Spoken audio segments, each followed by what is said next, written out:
अच्छा सिंपल हमारा print F हमने लास्ट लेक्चर यहाँ तक पढ़ा था, ठीक है। प्रिंट एफ में क्या था क्लास, इसको हमने रन किया लास्ट लेक्चर में। ये हमारे पास सिंपल सी प्रोग्राम आ रहा था, ऐसे ही है,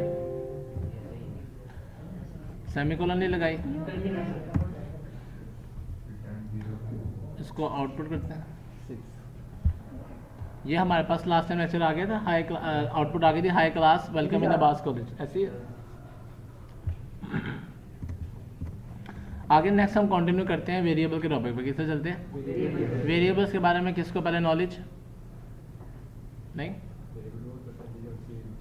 वेरिएबल क्या होते हैं हमारे पास हमारे सिस्टम के अंदर जो है तीन से चार हमारे पास मेन एरियाज जिनके ऊपर कंप्यूटर वर्क करता है। उसमें से सबसे पहले हमारे पास आती है रैम। क्या आती है? रैम, सीपीयू,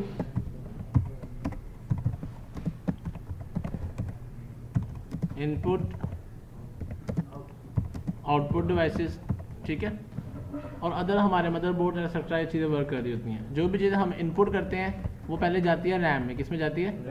रैम के बाद सीपीयू में, सीपीयू के बाद कंडीशन इसका जो आंसर निकालता है सीपीयू वो वापस आता है रैम में, और रैम से हमारी आउटपुट एरिया में शो हो जाता है। कंप्यूटर का मेन सर्कल इसी तरह से काम कर रहा होता है। Got it? वेरिएबल क्या चीज़ है कि वेरिएबल हम एक रैम के अंदर एक मेमोरी क्रिएट करते हैं, एक लोकेशन, एक एरिया जिसके अंदर हम अपनी वैल्यूज़ को एक्सेस करते हैं, वहाँ पर वैल्यूज़ को सेव करवाते हैं, फिर उसके ऊपर हम लॉजिक्स लगाते हैं। बात समझ आ रही है? रैम के अंदर name of memory location variable है क्या हमारे पास class? Name of memory location is called variable. ठीक हो गया क्लास? Got it? ये हमारे पास वेरिएबल की डेफिनेशन आ जाती है। वेरिएबल हम बनाएंगे तो उसी वेरिएबल के हिसाब से फिर हम लॉजिक्स लगाते हैं, प्रोग्रामिंग प्रॉब्लम सॉल्विंग भी हम वेरिएबल्स की हेल्प से सॉर्ट कर रहे होते हैं। Got it? अच्छा ये हमारे पास अब आ रही है जावा टी पॉइंट पे जाके मैंने वेरिएबल का टॉपिक निकाल लिया। वेरिएबल क्या है? नेम ऑफ मेमोरी लोकेशन, ठीक है, और it is use to store data and its value can be change and it can be reuse many time. इसकी वैल्यू चेंज भी हो सकती है और इसको हम एनी टाइम यूज़ भी कर सकते हैं। आपका जो एक्सपीरियंस रहता है वेरिएबल के अंदर वो रहता है अलजबरा के अंदर। 4-5 क्लासेस में आप XYZ के कैलकुलेशन, ठीक है, सॉर्ट करना शुरू कर देते हैं, तो वो हमारे पास आता है अलजबरा के अंदर। बात समझ आ रही है? तो सेम वही वैल्यूज़ हैं लेकिन हम उसको किसके थ्रू सॉर्ट कर रहे होंगे? प्रोग्राम के थ्रू। प्रोग्राम के थ्रू सॉर्ट करेंगे। Clear class?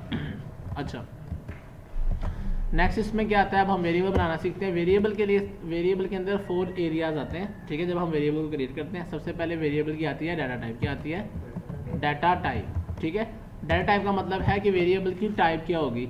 नंबर होगा, अल्फ़ाबेट होगा, कोई स्पेसिफिक कैरेक्टर होगा। बात समझ आ रही है? तो उनके लिए डिफरेंट डाटा भी इस्तेमाल होती है। बात समझ आ रही है? दूसरा जो है वेरिएबल का नेम आता है, ठीक है। तीसरा हम अक्सर यूज़ करते हैं असाइनमेंट ऑपरेटर। क्या यूज़ करते हैं? असाइनमेंट ऑपरेटर का क्या काम होता है कि राइट साइड पे जो वैल्यू पड़ी होती है उसको वो लेफ्ट साइड पे क्या कर देता है? असाइन कर देता है, ओके।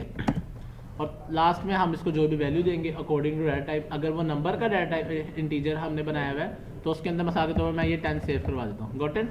और लास्ट में हम लगाएंगे सेमीकोलन। सेमीकोलन हम क्यों यूज़ करते हैं? लाइन को टर्मिनेट करने के लिए। लास्ट लेक्चर में हमने स्टडी किया था सेमीकोलन हम क्यों इस्तेमाल करते हैं, ताकि हम प्रोग्राम को बताते हैं या कंप्यूटर कंपाइलर को बताते हैं कि हमारी फर्स्ट लाइन कंप्लीट हो चुकी है। Got it class? चलो वेरिएबल क्रिएट करें। ये मैंने इंट लिखा, INT, इसका मतलब जो मैं वेरिएबल बनाऊंगा वो नंबर टाइप का इंटीजर टाइप का होगा। Got it?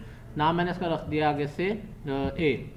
वैसे कोशिश की जाए वेरिएबल का नाम कोई रियल वर्ड के ऊपर होना चाहिए, लाइक एज, ठीक है, या प्राइस। बात समझ आ रही है? कोशिश करें वेरिएबल का नाम एक्चुअल किसी वर्ड हो, ABC ना यूज़ करें। Got it? प्राइस ये मैंने आगे से दे दी 200। Okay class? अभी स्टेटमेंट समझ आ गई सबको? एक इंटीजर का मैंने वेरिएबल बनाया। वेरिएबल कौन है इनमें से, इन चारों में से? ये वेरिएबल है, ये इसकी डाटा टाइप है, ये असाइनमेंट ऑपरेटर है, ठीक है, और ये हमारे पास उसकी वैल्यू आ रही है। Got it? Variable, data type, assignment operator और आगे उसकी वैल्यू आ गई है। Got it? अच्छा इसको आगे हम यूज़ कैसे करेंगे इसके ऊपर हम अभी बात करते हैं, लेकिन आपको वेरिएबल क्रिएट करना आ गया। जब मैं ये लाइन लिखूंगा ना तो रैम के अंदर एक प्राइस नाम की लोकेशन वैसे तो एक्चुअली तो उसका एड्रेस कुछ प्रोग्रामिकली उसका भी नाम होगा, लेकिन वहाँ पर वो हम प्राइस के नाम से उसके अंदर 200 वैल्यू एक रैम के अंदर ये वैल्यू हमारे पास सेव हो जाएगी। Got it. अच्छा, एक और बनाते हैं, लाइक इंट प्राइस या सेकंड प्राइस। अब सेकंड प्राइस मैंने कैसे लिखा समझ आ गया आपको? अंडरस्कोर के साथ आप ऐसे भी यूज़ कर सकते हैं और हम इसको ऐसे भी यूज़ कर सकते हैं। बेस्ट तरीका है कि आप अंडरस्कोर के साथ आगे पी दे दें। वेरिएबल का नाम जब आपने क्रिएट करना है तो कोशिश करें उसके अंदर कोई भी स्पेशल करैक्टर ना आए और स्पेस भी नहीं आ सकती, यानी कि ऐसे सेकंड स्पेस प्राइस भी अलाउ नहीं होता। Got it. तीसरा जो रूल हमारे पास आता है कि वेरिएबल के नाम के बाद में नंबर आ सकते हैं, शुरू में नंबर भी नहीं आ सकता ऐसे। Got it. यहाँ तक क्लियर है? ये मेजर ये 3-4 असूल ही काम करते हैं। वेरिएबल की लेंथ में भी बात आ जाती है कि 32 से ज़्यादा वेरिएबल के करैक्टर डिजिट्स नहीं होने चाहिए, जैसा करैक्टर्स नहीं होने चाहिए। लाइक मैं इसको लॉन्ग करता हूँ तो 32 से ज़्यादा नहीं होने चाहिए, उसमें भी सिंटैक्स एरर आपके पास आ सकता है। Got it. प्राइस 200 दे दी, इसको मैंने प्राइस दे दी 400। Okay class. अब एक मैं तीसरा बनाता हूँ, फाइनल प्राइस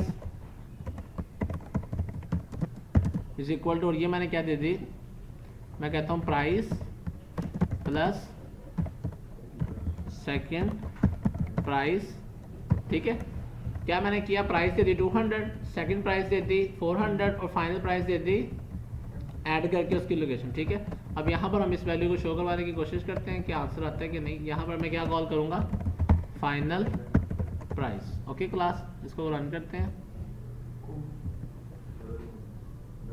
ओके, मैं क्योंकि काम कर रहा हूँ सी लैंग्वेज के अंदर, किसमें काम कर रहा हूँ, जावा के अंदर तरीका तो यही है। ठीक है, सी शार्प के अंदर भी तरीका यही है। सी लैंग्वेज के अंदर हमें इस्तेमाल करने पड़ते हैं फॉर्मेट स्पेसिफायर्स। क्या इस्तेमाल करने पड़ते हैं? फॉर्मेट स्पेसिफायर इटसेल्फ एक डिटेल टॉपिक है जिसके ऊपर हम आगे डिस्कशन करेंगे। ठीक है,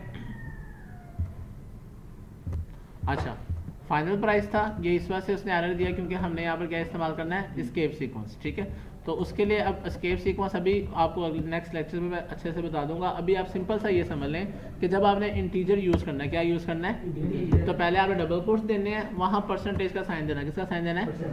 परसेंटेज का मतलब है कि आप कोई एस्केप सीक्वेंस इस्तेमाल करने लगे हैं। ओके, परसेंटेज डी जो है ये इंटीजर को डिनोट करता है, इसी तरह सी जो है वो करैक्टर को डिनोट करता है, एफ जो है वो फ्लोट को डिनोट करता है। इस तरह से ये डिफरेंट आते हैं। ओके, डी आया, आगे आपने कॉमा लगा के आगे आपने वो वेरिएबल देना होता है जिसकी आपने वैल्यू प्रिंट करनी है यहाँ पर। ओके, जैसे कि हमारे पास वैल्यू इसके अंदर थी ना फाइनल प्राइस, और ये मैंने इसके अंदर मेरा पेस्ट कर दी। अब मैं इसको चलाता हूँ तो ये मेरे पास आउटपुट आ गई 600। अब मैं चाहता हूँ कि मेरे साथ वैल्यू भी लिखी हुई है, तो उसके अंदर मैं यहाँ लिख देता हूँ कि sum of price and second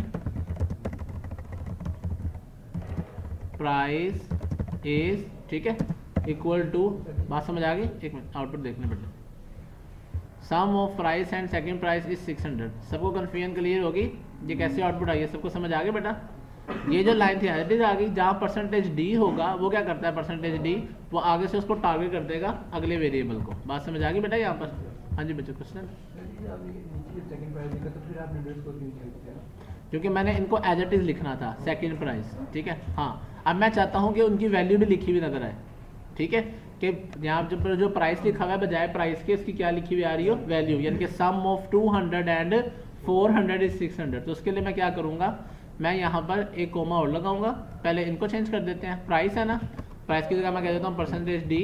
okay, और यहाँ पर भी सेकंड प्राइस की जगह कह देता हूँ मैं percentage D. Okay, sum of percentage D and percentage D is percentage D. Got it?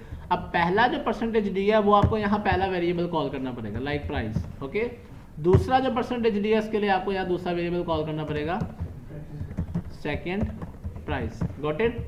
और लास्ट में लास्ट वाला आ जाएगा। अब हम इसको कॉल करते हैं तो हमारे पास आंसर आ गया, सम ऑफ 200 एंड 400 इज 600।